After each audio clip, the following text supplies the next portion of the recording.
Welcome to Voices of the Community, which explores critical issues facing Northern California communities. We introduce you to the voices of community thought leaders and change makers who are working on solutions that face our fellow individual community members, neighborhoods, cities, and our region. This is George Koster, your host. Welcome to our 1-hour special on the importance of public libraries to our communities and how the combination of the COVID-19 pandemic and economic meltdown has impacted our libraries. In the process of developing this special episode, we reached out to friend of the show, Susan Stewart Clark, to help us bring together our wonderfully informative panel discussion and to co-host this special episode. Susan, over to you. Thank you, George. My name is Susan Clark, and I have an organization called Common Knowledge, and it's a pleasure to be back on your program. You may recall the first time I was here, we were talking about best practices in community-driven design, and I featured a project where diverse community members doubled voting turnout. Who were these amazing people? How were they able to do that? And the backstory is they were library-based adult literacy students. And that was how I got hooked working with libraries. So Common Knowledge has a mission of helping communities develop their capacity to listen together, learn together, and lead together. It's not just a tagline. I've been working for decades with cities and counties across California on issues such as healthcare, housing, transportation, early childhood development. And I've had the opportunity to also work with state agencies, local regional agencies, corporations, foundations. And the through line in the work across all these sectors is how libraries are really one of the most potent portals in helping communities understand how to address the challenges they face, as well as how to discover new possibilities in facing these challenges and coalesce new talent and energy. And that's in addition to all the other great stuff that libraries do. So when you invited us to think about how we could discuss what has COVID done and how have libraries responded, I thought immediately of two local leaders. I've had the opportunity to work with Derek Wolfgram in Redwood City, where the library was at the core of helping the community have breakthrough learning around housing. And then we did some other cool stuff after that. It was no surprise to me then when I found out that Derek and his team at Redwood City Public Library were recently nominated to be one of only 15 libraries across the country for the National Medal for Museum and Library Service. Fantastic. And who also came to mind, I'm a fan of Jenty Adelman, Public Library Director in Hayward. And like Redwood City, Hayward is an extraordinarily diverse community. And the library is at the center of so many different things. It plays multiple roles. And I was also delighted to hear that Jenty was recently selected as one of the national I Love My Librarian leaders. So I can't think of any better pair to help shed a light on how libraries have helped communities cope during COVID. Derek, would you mind introducing yourself? Thank you so much, Susan, and thank you, George, for inviting me to be on the program today. My name is Derek Wolfgram, and I've had the pleasure of being the library director for Redwood City Public Library since 2014. It gives me a wonderful opportunity to work in a community where government and education and business and nonprofit sectors all have a wonderful, deep culture of collaboration, which is a great match for the work that the library is doing with our mission to cultivate community by welcoming all people to experience the shared joys of literacy and learning. We have a deep philosophy of putting the community at the center of everything, and our service priorities for the library are built on conversations we had with hundreds of residents, not about what they wanted in their library, but what their aspirations are for the community where they live, work, learn, and play. And the aspirations that we learned about in these conversations will kind of weave through the conversation and some of the things that we talk about, but just the 5 main themes that we got out of those conversations that people cared about in their community were inclusion, equity, safety, awareness, and education. And so, as I said, we'll get back to those themes later on. But this library holds more activities, events, and programs than any other library I know. It was true before the pandemic, and even though we're doing much of our work online now, it's still an incredibly busy, vibrant institution. And I really think that our focus on equity and inclusion is what led us to the finalist status for the National Medal that Susan was kind enough to mention. So I'm super proud to work here. I'm super excited to talk talk about the work that we do. And why don't I hand things over to Jayanti to introduce herself? Thank you, Derek. And thank you, Susan. Thank you, George, so much for including us. And, Susan, also for your lovely introduction. But just to give you a little more about myself, I have been at Hayward for just over 2 years. It's been a very, very eventful 2 years, and I'll talk about that a bit. But before that, I've worked in a really large variety of libraries. I was at Monterey County for several years, which is a very large, very diverse county, and diverse not just, ethnic and racial mix, but also in terms of urban, rural. So I have a real feel for how California works. I always think of Monterey County as kind of a little microcosm of California. And, I'm also currently the president of the California Library Association. So I have also that perspective. I have to keep it in mind at all times as we work. But it's definitely been a very interesting last 2 years. I feel like all my many years of working in libraries have just all come together. This is it. We've really been put to the test. And I think libraries in California and especially in the Bay Area have really proven their mettle. And we have come through for our communities so well. And I'm sure we'll talk a little more about that, but I'm really excited. I came to Hayward. It's, as Derek mentioned, extremely diverse. And that was one of the reasons why I chose to come to Hayward. But over the last 2 years, we've really, with all of the events happening in the world and in the nation, the focus has obviously been on diversity, inclusivity, all of that. But one of my very strong interests is also accessibility. A lot of places we talk of DEI, but in Hayward, we took it to IDEA, which was inclusivity, diversity, equity, accessibility, and then we added L to it, which is learning. So not only are we focusing on learning in the community, but we ourselves as a library are constantly learning. So we work with our ideal, and I'm sure we'll talk a little more about that. But thank you so much. Jayanti, I love that you brought up the theme of learning and the lifelong learning that the library provides for all age ranges, and then how you and your team and Derek and his team have been through your own learning experience. It was showtime, right, during COVID? Yep. And as a backdrop for talking about how you adapted or adjusted during COVID, I'm just wondering if you could tell the listeners maybe a little bit of an overview about what the Hayward Public Library provides. What is the part that people may not understand about the library's role in the community? So Hayward, one of the things which, even though I did a lot of research before I came to Hayward, which really surprised me myself, is the level of service we provide to young people.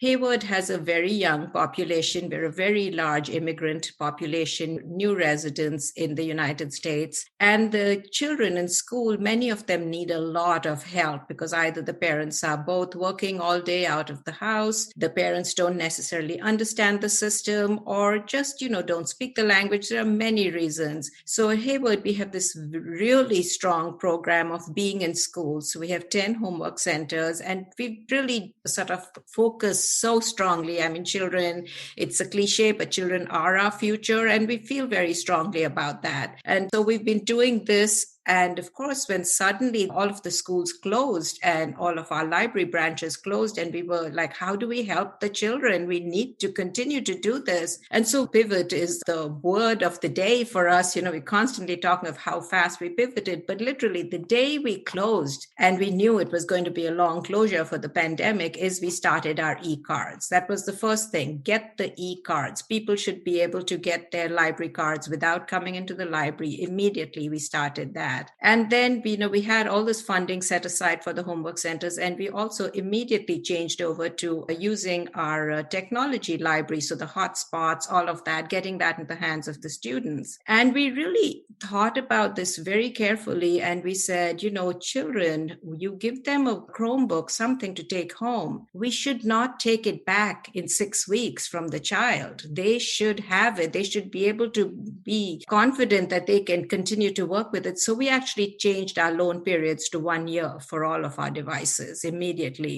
So, you do little things that don't sound very big, but the impact is so tremendous. So that's one of the things I really like to talk about, is how our tech lending library has been. And we don't have perfect coverage in terms of broadband internet in the city. There's lots of real dry pockets, deserts. And so these hotspots and MiFis, which we've lent out, have been really a huge help. So I like to talk about the technology and the helping students that Hayward does that many people are just not aware of. That's a fantastic example. And Derek, as you begin to roll out all the amazing ways that you pivoted and responded, what is the starting context that people need to know about the Redwood City Public Library? I think in a lot of ways similar to what Genti's talked about, that the immediate concern definitely as libraries closed and as students went home, there was a lot of concern about connectivity. And we did many of the similar things with our hotspot devices, being able to get those checked out to people, extending loan periods, working with community partners that we had relationships with to make sure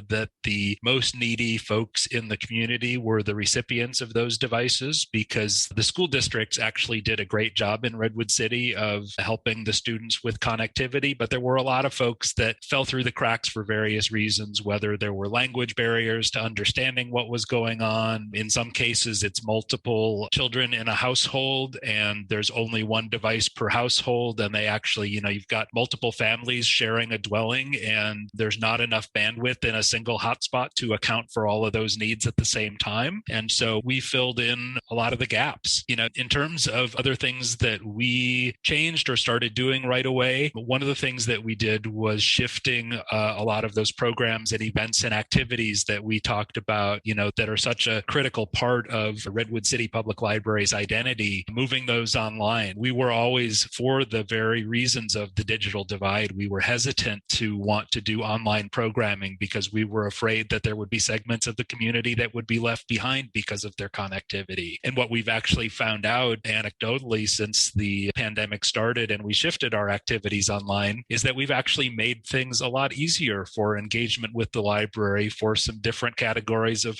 folks, whether they are people with physical disabilities, people with transportation issues, people with childcare issues. All of these folks struggle to get to a particular event in a time and place. And if they're able to do it from home while dinner is being cooked and homework is being done and all of the other family activities that need to be taking place are happening, it actually gives people the opportunity to continue to engage with us in a different way at a different time. And, we'll talk later on shifts for the future, but I think that this is something that's with us to stay. Even when we return to in-person events, there will be some sort of hybrid model where we are doing some things online and doing some things, in person. And the only other thing I wanted to add, kind of back to the context question about something that's maybe not understood about the library. I think one of those things is just how seriously we take our role in lifting up the most vulnerable residents in our community and the development of youth and children. And part of the reason for that is I just have an incredibly creative staff who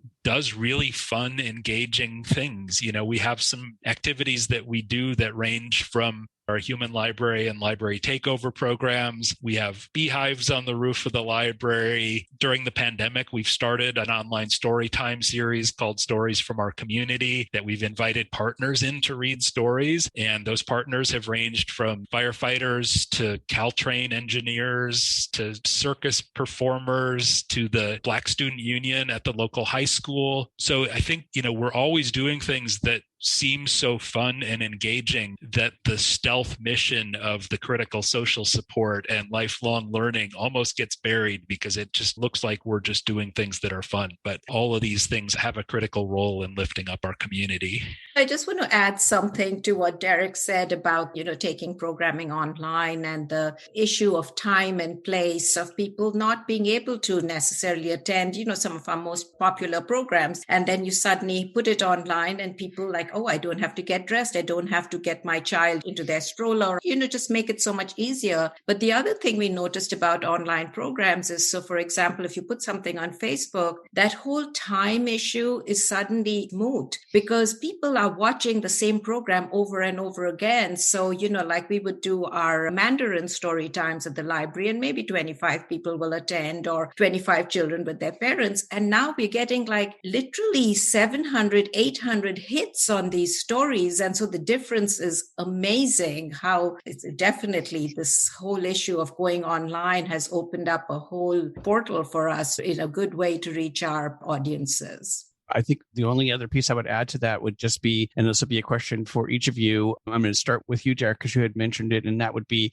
so much of library experience is what I would consider to be analog in that it's in person. The library has really been the community center, and I think it's even becoming more the digital community center and community square. So for the marginalized folks in communities, especially the unhoused community members who use the library as a way to have access to technology and email address, for services, et cetera. And then for community members who don't have access to technology, how has COVID-19 impacted your relationship and the ability to help serve those patrons? It's a great question, and it's something that we're actually still working through a year in, particularly with our unsheltered population. The way that information gets out to that community is word of mouth and is, one-to-one connections. And it's very difficult to do that in an environment where people are worried about the public health concerns about interacting with other people. And, for our unsheltered folks, we provide a whole array of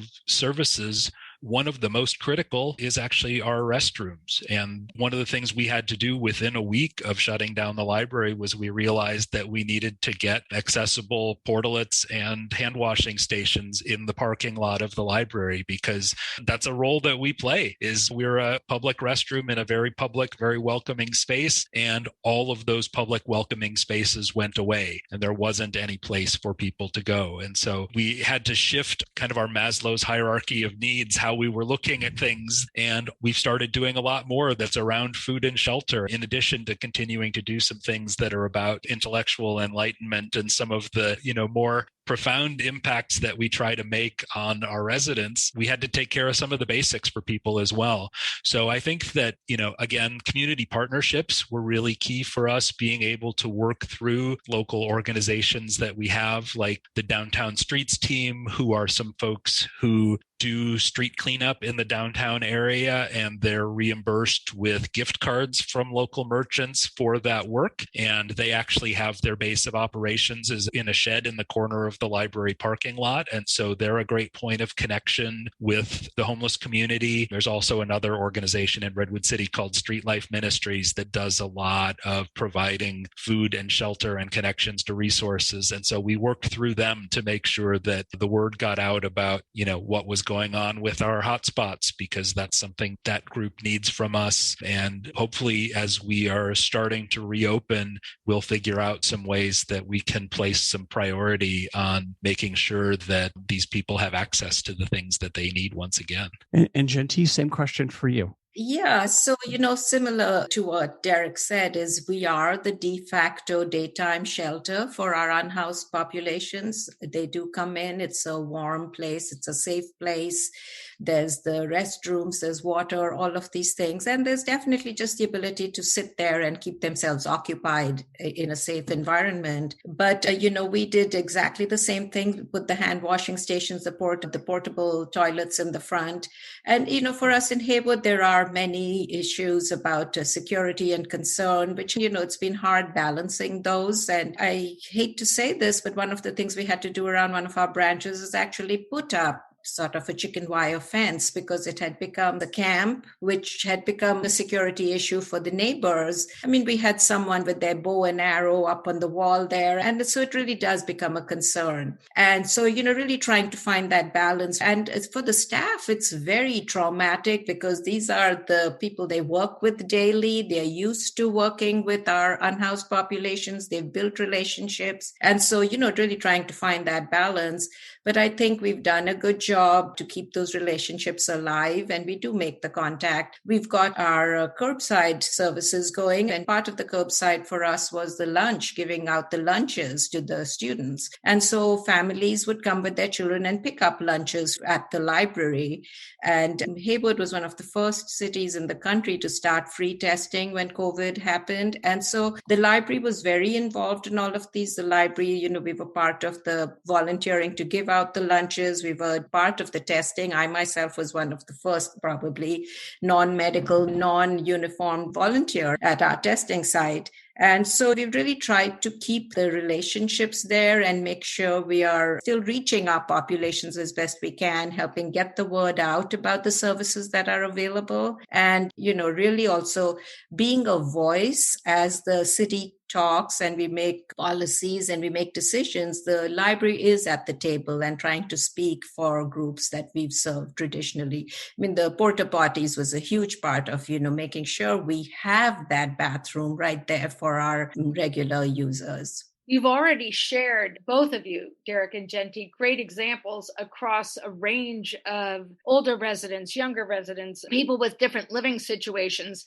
And as you think across all of the ways that you adapted during COVID-19, I'm curious if you could pull out one where you really, felt it was one of the biggest and positive impacts on community needs. Jenti. Oh my gosh, that's a really, really hard one for me. I just feel like every day we've been doing so much, and it's been really hard in a way that you keep wanting to do more for the community. And I know my staff always say to me, I don't know how to say no to any idea. For me, all ideas are good ideas and let's try it. And, really just how we served the schools. It was eye-opening to me to see how the staff came together. And again, as I said, once our homework centers closed, we really needed to keep that connection and to make sure we were providing the support. And one of the most beautiful sights to me was we had about 3,500 bright green backpacks that we filled with school supplies and reading material that we handed out to the kids as back to school and to get them excited about schoolwork, even though they weren't in school. And we've done this twice so far. And just that, when you walk into your children's room and there's nothing but this sea of green backpacks. It was very emotional for me. It sounds silly to get emotional about backpacks, but I did.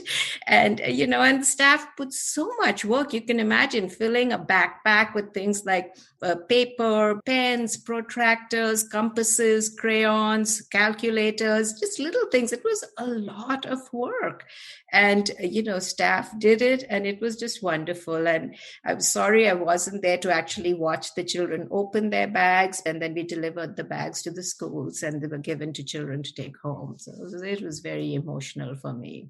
That's a beautiful visual. Derek, thinking about of the things you've done, what's a positive impact that you really feel, the value? So I have a couple things that have come to mind. One that I'll mention first because it sort of ties into Jenti's backpacks is we've done a series of programs from very early on in the pandemic where we've had craft kits that are available for families to come and pick up together. And it's remarkable, especially shortly after the shutdown and when people were not going anywhere, the level of excitement to families driving by the library and having somebody put a few popsicle sticks and pipe cleaners in their trunk and then posting a video online later about what you can do to put together, those activities. People were just so desperate for things to do together as a family that those craft kits were kind of a godsend for a lot of people. And we had, within a few weeks of starting, we would have lines of cars that wrapped around our parking lot out into the street, around the corner, back under the Caltrain tracks and the underpass. Like we'd have 100 cars show up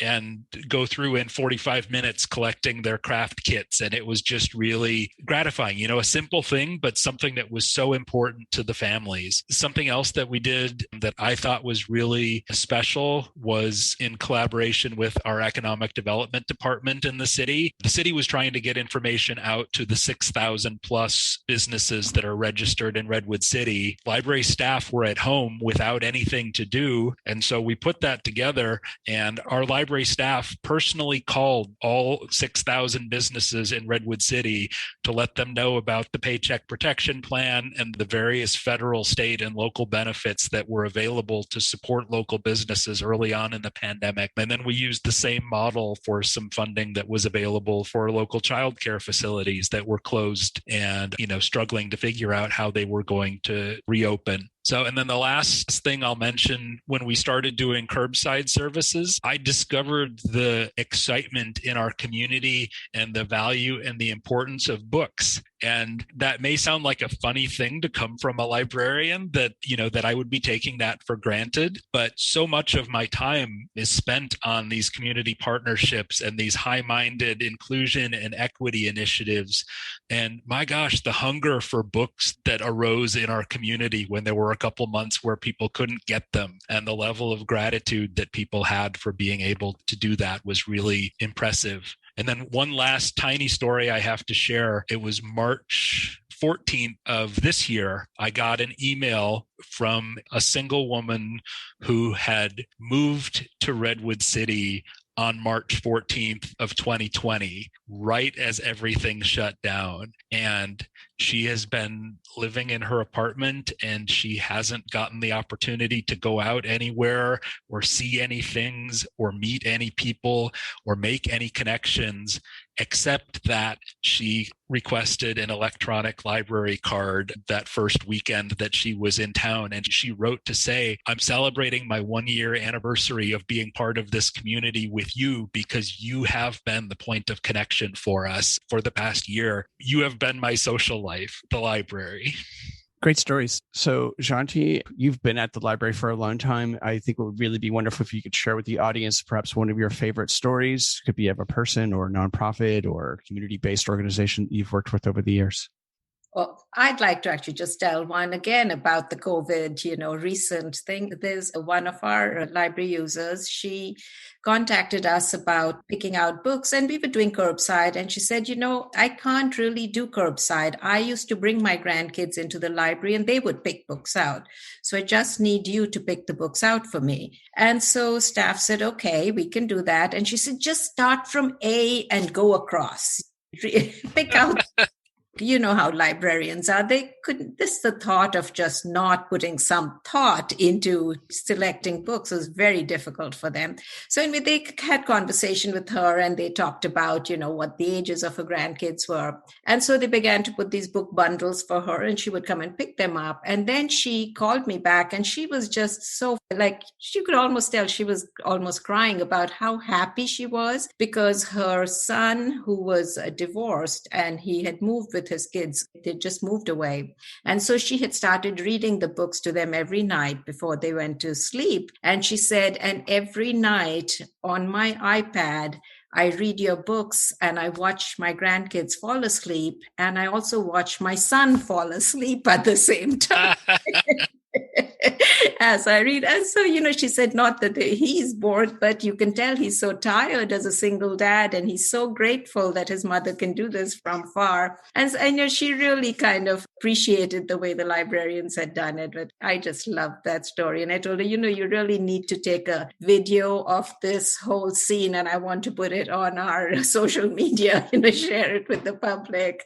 But, the other thing, when we closed, the staff were really suffering from this withdrawal, not being able to see the patrons. They're so used to talking to people, and we're all about service and that contact. And so when we decided to do curbside, we were going to launch our curbside, staff just said, we have to do something, really make this a moment. And so they made a music video. It was just the most fun music video. And it's hard to explain this, on a radio show. But they had the song Happy and everyone was wearing their masks and they were socially distanced, but they were dancing, and who knew how well they could dance? We had one of our pages break dancing, twirling on his head, doing all these things. And there was such genuine joy in the thought that, patrons were coming back, and it was lovely. And we posted it on all of our social media. People were thrilled. And then our city clerk's office loved it so much. They said, well, can you help us make a video for voting to get people out for the vote? And we were like, sure. Now the library has a new job. We're now going to be making music videos for all the departments in the city. It was very sweet and very fun. Thank you. That was a great story. And Derek, how about you? Sure. I'll share one brief story from actually slightly before the pandemic that is just one of the moments that's really, helped me understand the value of what we do. Something that Redwood City Public Library started a couple of years ago was a program called Social Service Office Hours. And some libraries, particularly large urban libraries, have brought social workers onto their staff to help the unsheltered folks and people that are dealing with mental illness or substance use issues that are in their libraries to find help. And I had worked with our local county behavioral health department trying to set up something like this, but basically I didn't have the money or the resources, and they didn't have the money or the resources. But we came up with this idea of what we called the social service office hours, which is for all of the different nonprofits in the community that provide services to the unsheltered community. We set up times for them to be in the library and have the opportunity to interact with the people that are in every day. So, one Tuesday morning of the month, it would be Life Moves, who work on shelter issues. One Tuesday, it would be Heart and Soul, who works with substance abuse issues, and rotating through all of these different nonprofits. So everybody could come up with 2 hours a month that they could put into this. So it became a collaboration instead of just having a social worker. And not long after we started this program, I was talking to a gentleman that I would see in the library every day as I walked through. And I just said, how are you doing today? And he said, well, I'm not that great. And I asked him why. And he said, well, I was just at the social service office hours and I've been placed into housing. I have a place to go and live starting next week. And I was, okay, so where's the bad news? And he said, but it's in a neighboring community and I'm not going to be able to come to the Redwood City Public Library every day anymore. And, the fact that was in that moment overshadowing for this person, the fact that they had housing that they could go to was just, heartbreaking and extraordinary all at the same time. Thank you, Derek. Another really wonderful story. I wanted to follow up on these COVID experiences with a theme that's been sort of burbling under your examples, but we know from our work with the libraries north of you, libraryrecovery.org, that mental health and the library's role in supporting community mental health, whether it's formally or informally breaking down the isolation. I would just love to hear from both of you a little bit about how you saw supporting community mental health and just general psychic well-being during a time of such disruption. Derek? Yeah, it's a great challenge because like we've talked about, the fact that people were cut off from having interactions with each other and, that human day-to-day contact is for many people the thing that keeps them going. And so in one sense, I think that just all of the activities that we did, the picking up a craft kit or just coming to get a curbside book, like this ability to do something normal-ish and to have the self-care of being able to retreat into a book or into an activity really made a difference for people. For the truly, deeply mentally ill, this is an area that our social service office hours was probably the best way that we had been providing points of connection for these folks. And honestly, I don't know that we did the absolute best job in the world with finding a way to sustain that. It was very difficult without having the physical contact. So I said we've kept in touch with our community partners and and we've tried to funnel resources through them. But I'm feeling a renewed commitment to make sure that, we're providing some opportunities to help those people first as we move into our reopening phase. I so appreciate that. And one of your peers has talked about libraries as essential workers when it comes to community mental health. And Jenti, I'd just be curious how in Hayward you felt that you were playing a role. Yeah, our main library, which was this big, beautiful library, we had just opened it and COVID hit and we had to close it again. So a lot of our services, we were still getting them up and going, and we didn't have a formal kind of social support program as yet, but we were talking about it. We had just started our Veterans Resource Center. We were doing all these things, but a lot of it just had to do with how we dealt with the unhoused population, how we provided them that safe space, because for many of our unhoused population and many of our residents with mental health issues, the library really was that safe space. And, just before we closed, it was very devastating for me. We had one of our patrons who would just come and sit there and would talk to herself and would be bent over. And we could tell, she was just deteriorating, but there's only this much you can do. And, I had a couple of times when she would go into the restroom and she would just close the door and she would lie down on the floor. And obviously that's something we have to take care of. First thing is you can't have someone sleeping in the restroom, but also you want to make sure they're okay. And, she came out and she was so ill. She was obviously so ill, obviously not sound mentally. And we called the ambulance and they took care of her. And of course, we have no way to force someone to go to the hospital. It's just things like these are very traumatic for staff, I'll tell you. And I talked with them and, they got her out. And then just about maybe an hour later, I had to go to a lawyer's office that's pretty close to the library.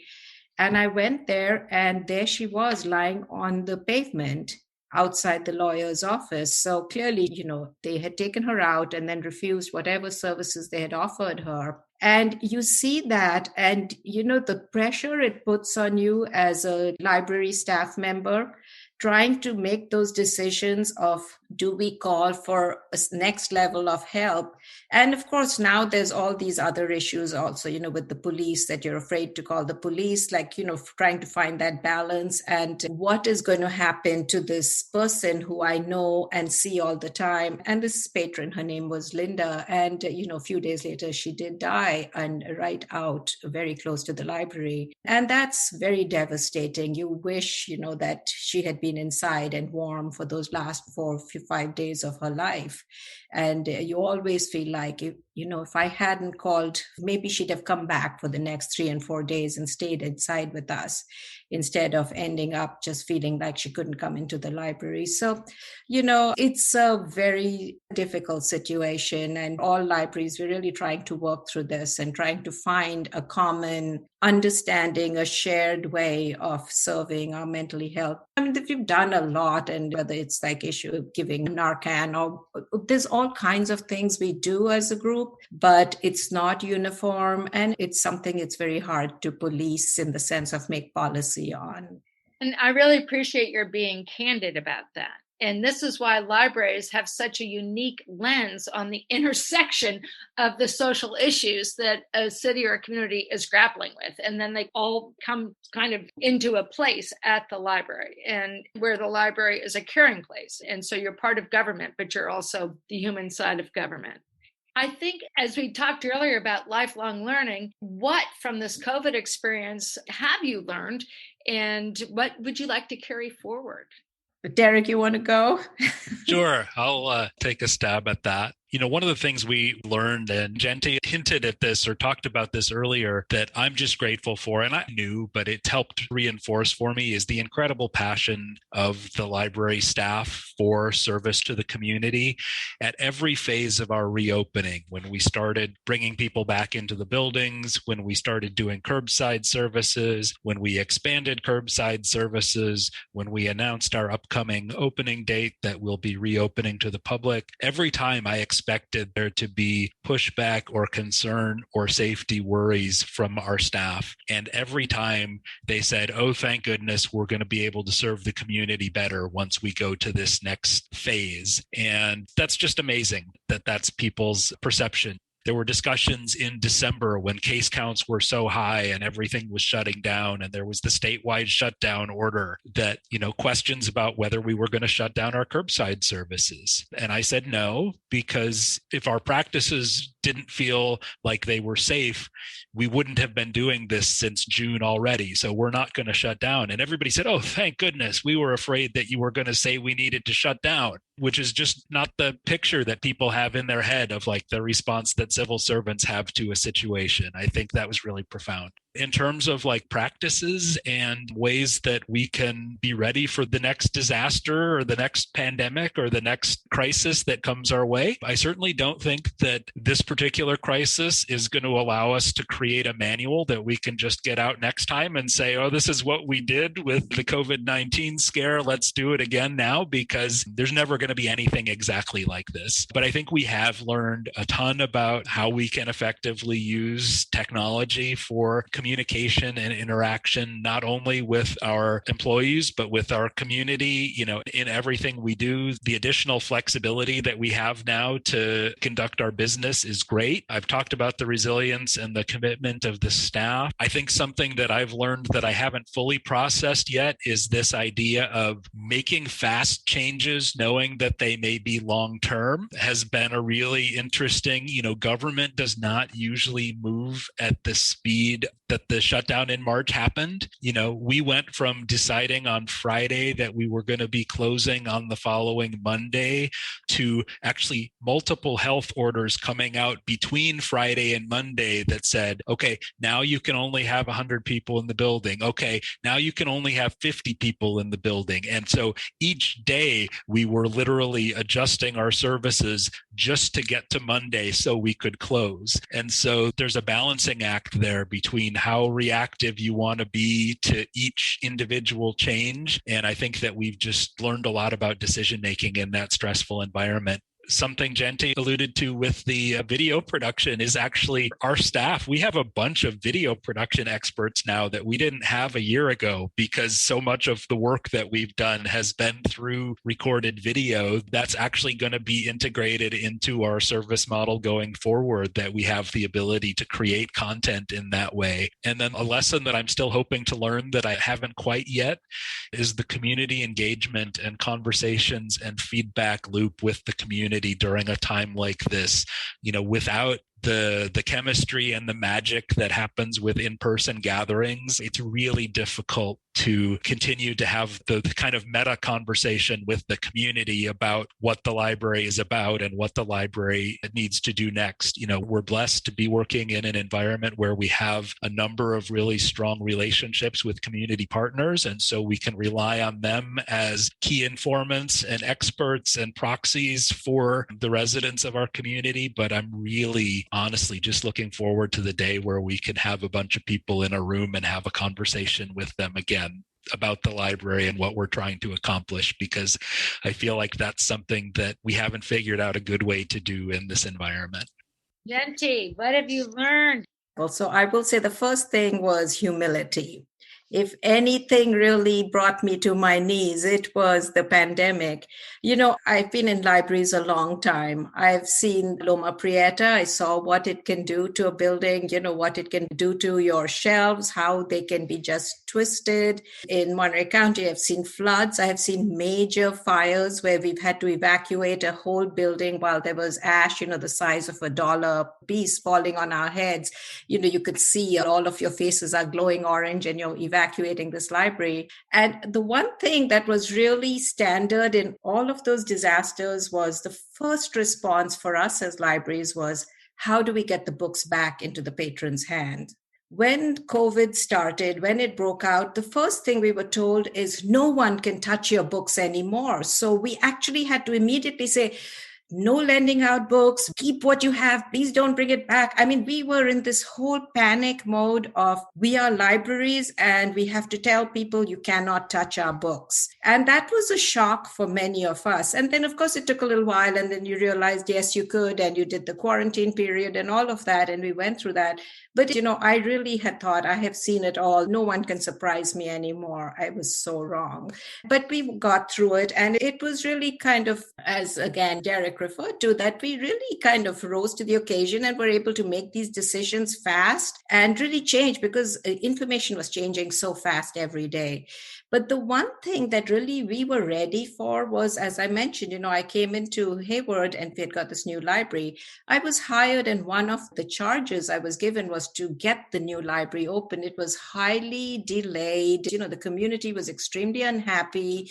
This library was supposed to be a good thing, and suddenly was no longer a good thing, was actually becoming a negative because people were so angry. They paid for it. It wasn't getting done. So when I arrived, I found that the old building had been razed and the new building was closed. And so this was the main building, and staff were just scattered all over the city. And there was just generally unhappiness among the public, unhappiness among the staff. And so my first thing that I told the staff is, you don't need a building to serve the community. And that was like, suddenly the staff was transformed, and we, partnered, we went out, we were doing all these services. We took over little rooms in City Hall. We started partnering with the Veterans Center and started providing service from there, doing children's services. But that concept of you don't need a building to provide library service really stayed with us.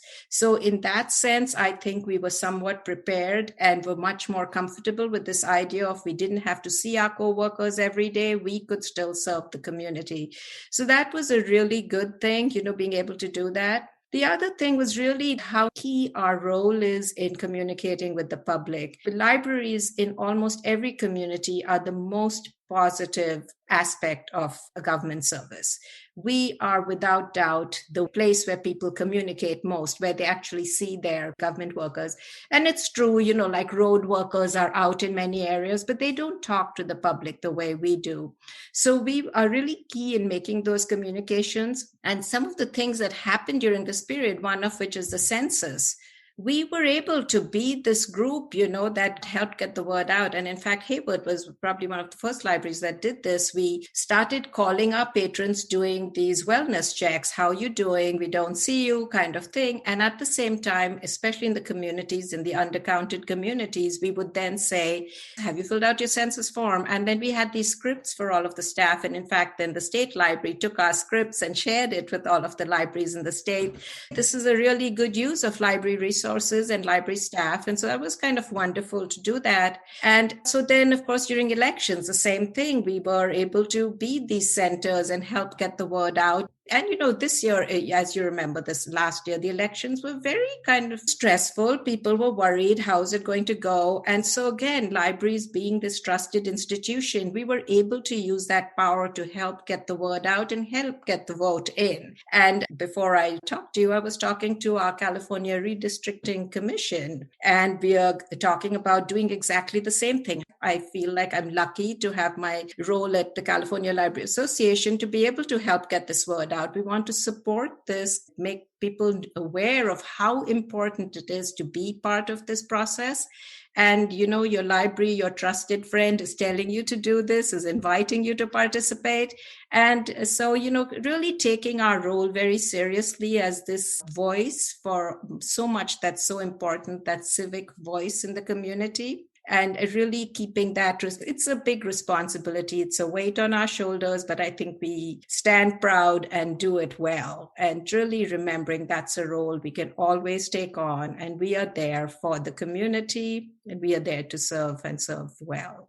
I love all those examples. And Jenti, the bringing up of the nonpartisan stance of encouraging engagement, not politically, and having worked with so many entities across the state on that, the library, in my experience, is uniquely well suited to do that, not only because you're liked and nice, but because of the profound respect respect that librarians and staff show for the community members, because you're trained to listen, to care, to really treat them as humans.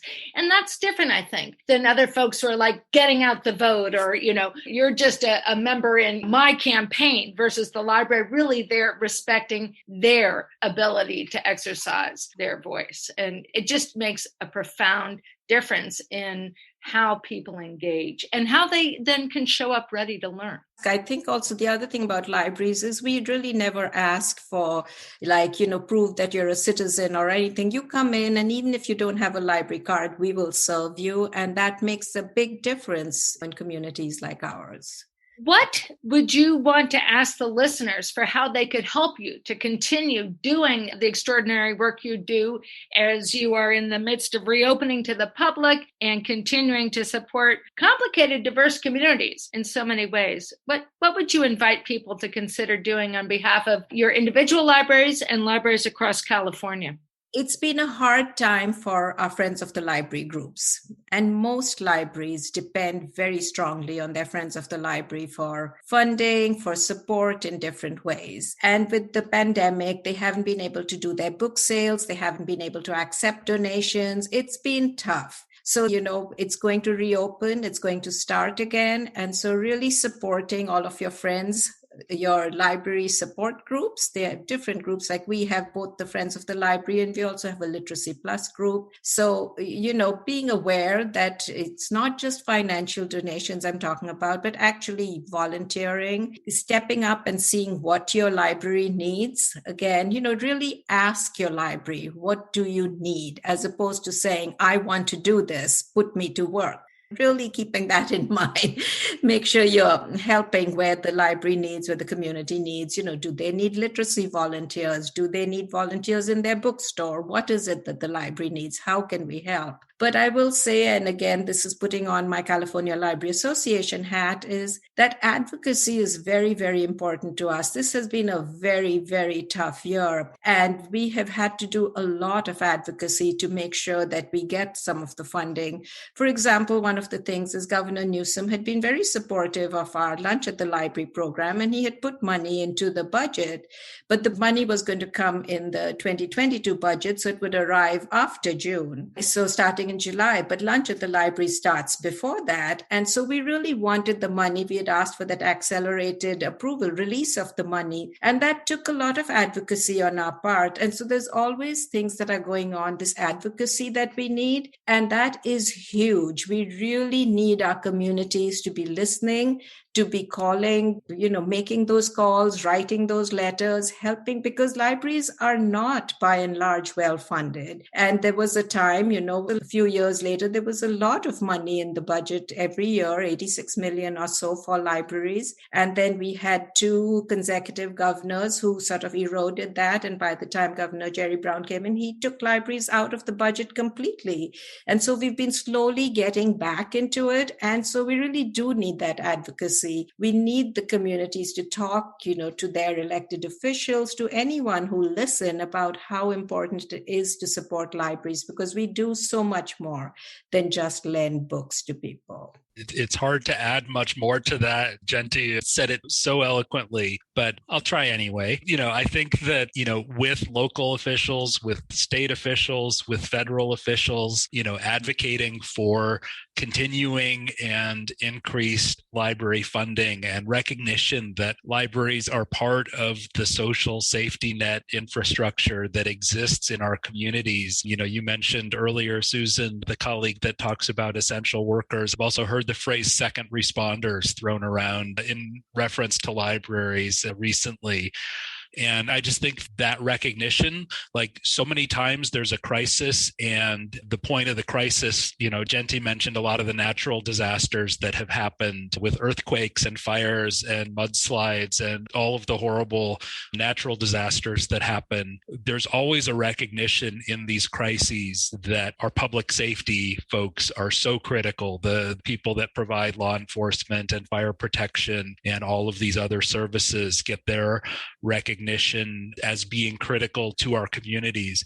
And I feel like COVID-19 has been the crisis that's given the libraries the spot where, the emergency response elements and the medical and safety concerns are there. But there's also been this huge focus on equity and, particularly racial equity, also economic equity, all of the marginalized folks in our community, whether they're unsheltered folks or people of color or people with disabilities or LGBTQ plus folks or people that fall into all of those categories at the same time. The libraries are the government service that helps those people to make it through this crisis. And so, again, I'm proud of the work that libraries have been able to do to provide that support. And I hope that there's recognition of that when it comes to funding libraries.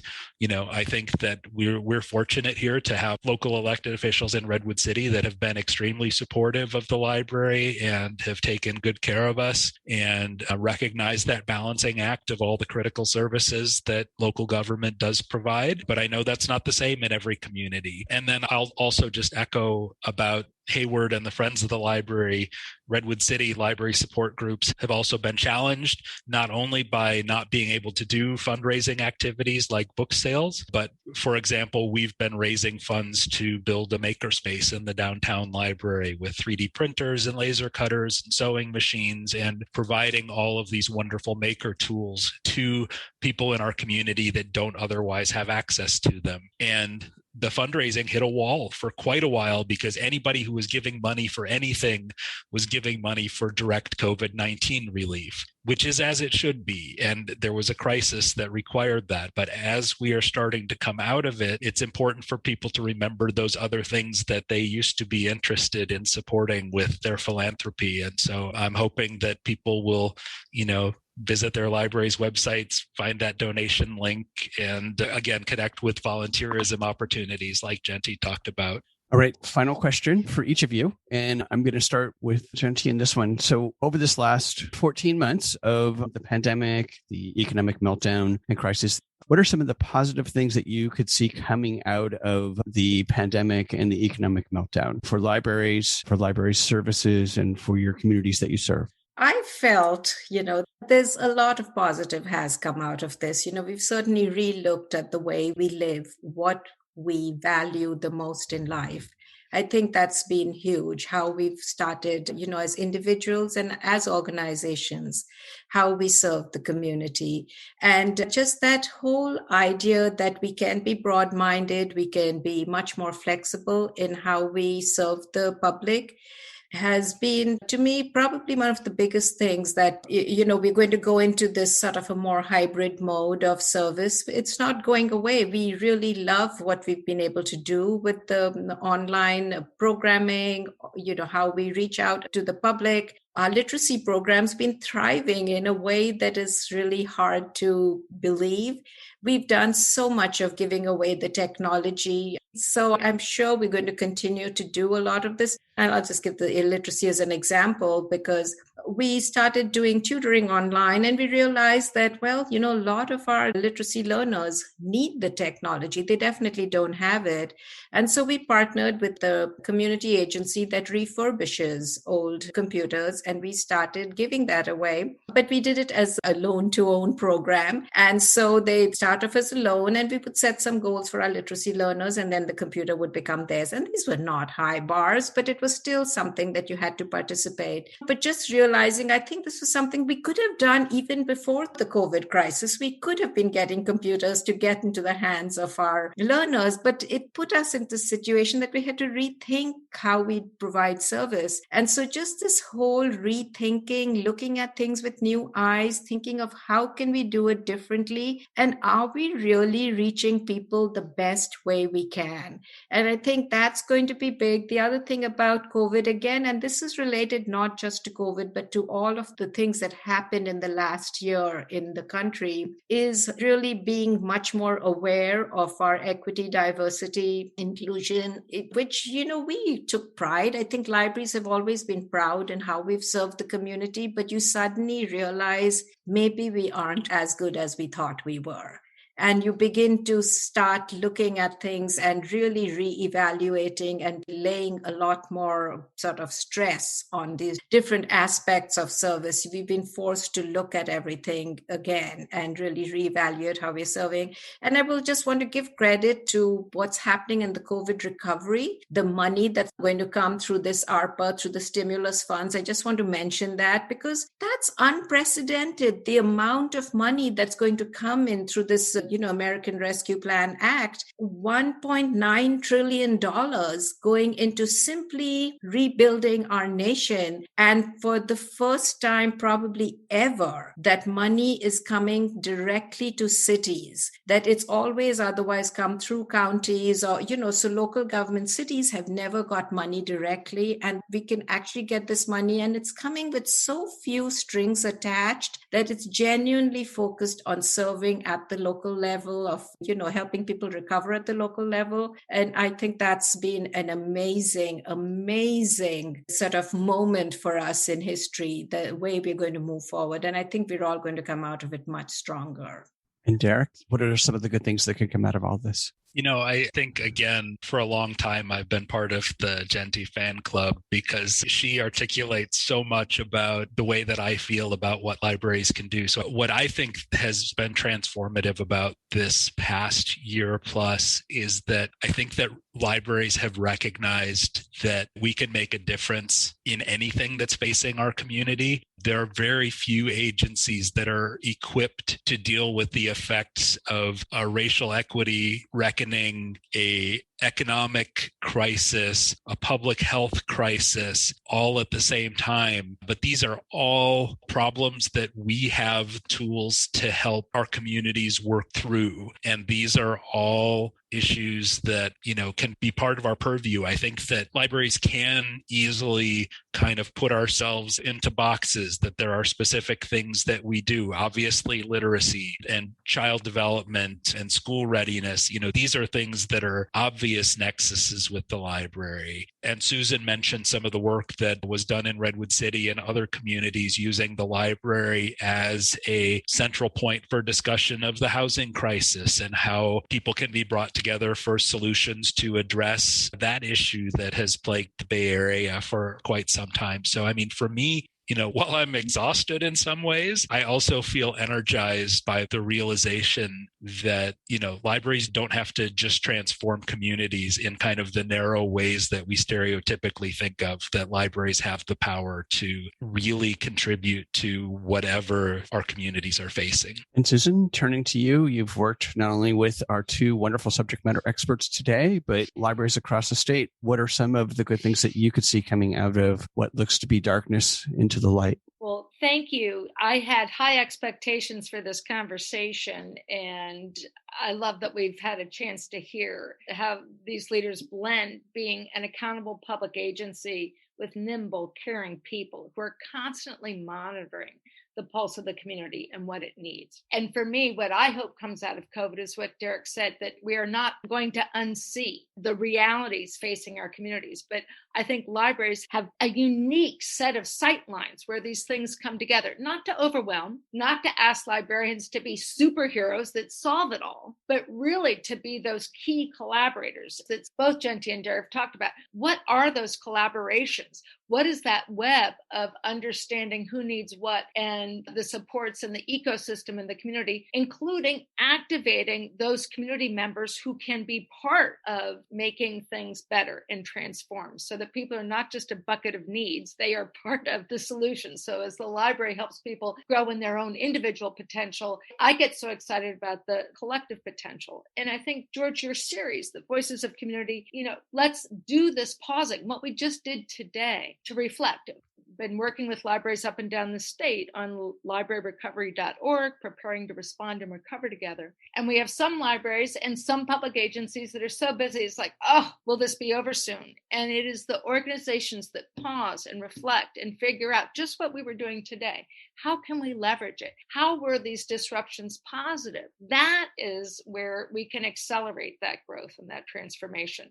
So this series, these leaders, the whole thing to me addresses, it's not if, but when that next disaster is coming. But we can make the transformation happen in between as well. Thank you. That was great. I want to thank Susan for helping put together this really wonderful panel with Ashanti and Derek to talk about the importance of public libraries in our community and all of their wonderful stories and insights. And we'll make sure that everybody who's listening to the show will have your websites and information. And of course, the music video. Got to make sure we share that out. And want to just thank you for being a part of a really wonderful conversation. But more importantly, going forward, I'll be really excited to see how libraries reinvent themselves, because you've discussed a lot about reinvention today. So stay safe and healthy out there in our crazy new normal. Thank you so much, George.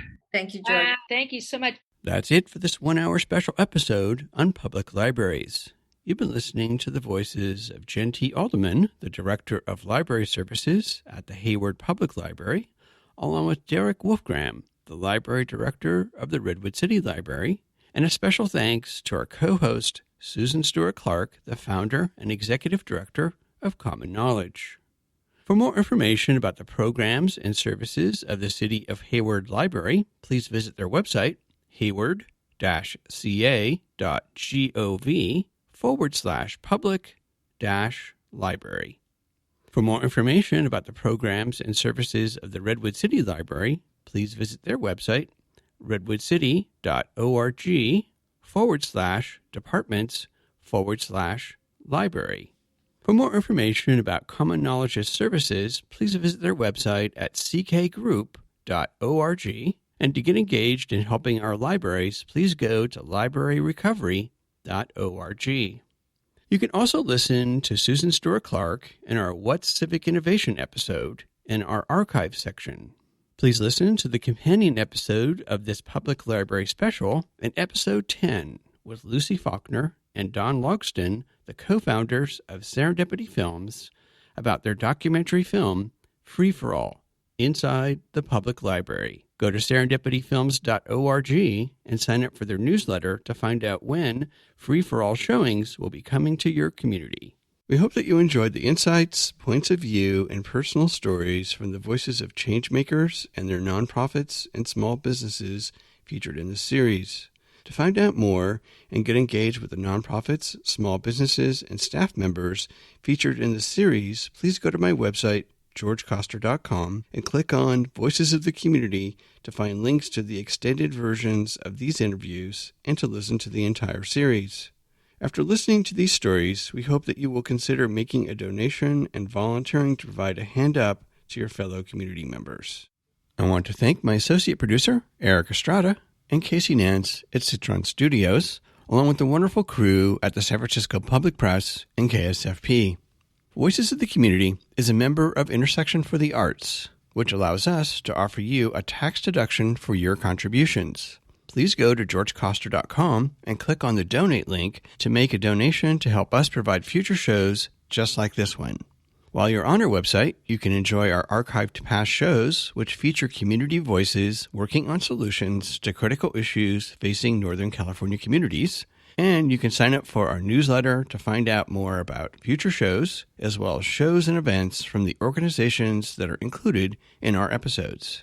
Take us along on your next COVID walk by subscribing to Voices of the Community on Apple Podcast, Spotify, and Google Podcast, or wherever you get your podcast. You can follow us on Twitter at George Coster, and we'd love to hear from you with feedback and show ideas, so send us an email to george@georgecoster.com. I'm George Coster in San Francisco, and thank you for listening.